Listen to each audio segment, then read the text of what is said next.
అందరికీ నమస్కారమండి. Welcome to my channel. AP రాష్ట్ర వ్యాప్తంగా ఉన్న రైతు సోదరులందరికీ కూడా రాష్ట్ర ప్రభుత్వం అయితే శుభవార్త అయితే చెప్పబోతుందనమాట. సో, ప్రస్తుతం మనకి ఇక్కడ ముఖ్యంగా చూసుకున్నట్లయితే ఈ యొక్క పథకం సంబంధించి గాను ఏపీ రాష్ట్ర ప్రభుత్వం అన్నదాత సుఖీయ పథకం కింద నిధులనేవైతే విడుదల చేయబోతుందండి. అయితే ఈ యొక్క నిధులు ఎప్పుడు విడుదల చేయబోతుంది? ఎవరు అర్హులు? అనేది ప్రతీదీ కూడా ఈ వీడియోలో పూర్తి సమాచారం తెలుసుకోవడానికైతే ప్రయత్నిద్దాం. ఈ వీడియోనైతే ఎక్కడా కూడా ఆపకుండా చివరి వరకు అయితే చూడండి. అంతకంటే ముందు కొత్తగా ఎవరైనా మన ఛానల్‌ని చూసినట్లయితే దయచేసి వెంటనే ఛానల్ అయితే సబ్స్క్రైబ్ చేసుకోండి మిత్రులారా. దీని ద్వారా నేను పెట్టే ప్రతి చిన్న లేటెస్ట్ అప్డేట్ కూడా మీరు ఎప్పటికప్పుడు మిస్ కాకుండా తెలుసుకోగలుగుతారు. అలాగే వీడియోకైతే లైక్ చేయండి. మరికొంతమందికి సమాచారం అనేది తెలుస్తది. ఇంకా ఆలస్యం చేయకుండా వీడియోలోకైతే వెళ్ళిపోదాం. సో, ప్రస్తుతం ఏపీ రాష్ట్ర ప్రభుత్వం రైతు సోదరులందరికీ ఉపయోగపడేలాగా మనకి ఈ యొక్క అన్నదాత సుఖీభవ పథకం అయితే తీసుకురావడం అయితే జరిగిందనమాట. ఈ యొక్క పథకం సంబంధించి గాను చూసుకున్నట్లయితే ఏపీ రాష్ట్ర ప్రభుత్వం ఈ యొక్క నిధులు పెంచి అందించడానికైతే సిద్ధమవుతుందండి. ఈ యొక్క నిధులు సంబంధించి గాను చూసుకున్నట్లయితే ఎవరైతే అర్హులున్నారో వారికి మాత్రం ఇచ్చే అవకాశం ఉందన్నమాట ఏపీ రాష్ట్ర ప్రభుత్వం. సో, గత ప్రభుత్వంలో మీ అందరికీ తెలిసినట్లుగానే రైతు భరోసా కింద ఈ యొక్క పథకం అయితే అందించేవారు. అక్కడ మనకి 13,500 వరకు కూడా రైతుల ఖాతాల్లో జమ చేసేదండి.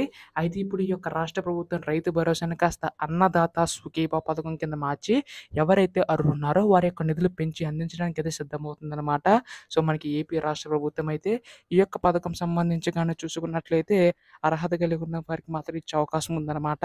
ఈ యొక్క 20 ఏళ్లలో కూడా మనకి ఏపీ రాష్ట్ర ప్రభుత్వం ఈ యొక్క నిధులకు సంబంధించి గాను 14,000 ఏమో రాష్ట్ర ప్రభుత్వం తరపున, రూ. 6,000 కేంద్ర ప్రభుత్వం తరపున అయితే విడుదల కానున్నాయండి.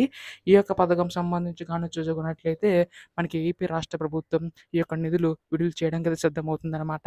కేంద్ర ప్రభుత్వం 3 విడతల్లో విడుదల చేసినట్టు ఏపీ రాష్ట్ర ప్రభుత్వం కూడా 3 విడతల్లో విడుదల చేయబోతుందండి. అంటే మనకి కేంద్ర ప్రభుత్వం 3 విడతల్లో రూ. 6,000 2000 ఒకసారి, 2000 ఒకసారి, 2000 ఒకసారి అలా 3 విడతలు విడుదల చేస్తుంది కదా!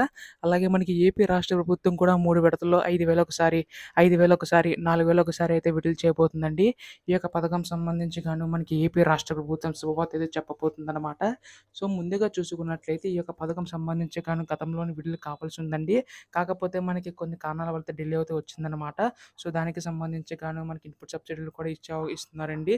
సో, అవన్నీ కూడా మనకి నిధులు కొద్దిగా ప్రభుత్వం భారం పడుతుందని చెప్పేసి కొద్దిగా డిలే అయిందనమాట. సో, ఎట్టకేలకు ఈ యొక్క పథకం సంబంధించి గాను స్వీకారం అయితే చుట్టనుందండి.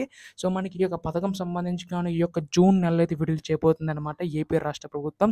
సో, ఖచ్చితంగా రైతు సోదరులు ఎవరైతే ఉన్నారో సో, వారికి ఏంటి అంటే భూమి కలిగి ఉన్నవారితో పాటు కౌలు రైతులకు, అలాగే అటు విశాఖ భూమి రైతులకు, అలాగే మనకి దేవాలయ భూములకి సాగు చేసుకునే వారందరికీ కూడా అందిస్తుందండి ఏపీ రాష్ట్ర ప్రభుత్వం. సో, దానికి సంబంధించి గాను ఈ కేవైసీ తప్పనిసరిగా అయితే చేసుకోవాల్సి ఉంటుందండి. అంటే మీ యొక్క phone number, Aadhaar card, bank account 3 కూడా లింకప్ అయ్యి ఉండాలి. ఇలా ఎవరికైతే లింకప్ అయ్యి ఉంటుందో సో, వారికి మాత్రం ఇచ్చే అవకాశం ఉందన్నమాట. సో, ఈ యొక్క పథకం సంబంధించి గాను మనకి నిధుల విడుదలపై జూన్ 4 తేదీన క్యాబినెట్ మీటింగ్ అయితే జరగనుంది. ఆ తేదీన మన నిధులు ఎప్పుడు విడుదల చేస్తారో తెలుసుకునే అవకాశం ఉందండి. ఎటువంటి లేటెస్ట్ అప్డేట్ వచ్చినా మీరు ముందుగా తెలుసుకోవాలనుకుంటే వెంటనే ఛానల్‌ని సబ్స్క్రైబ్ చేసుకోండి. ధన్యవాదములు. జై హింద్.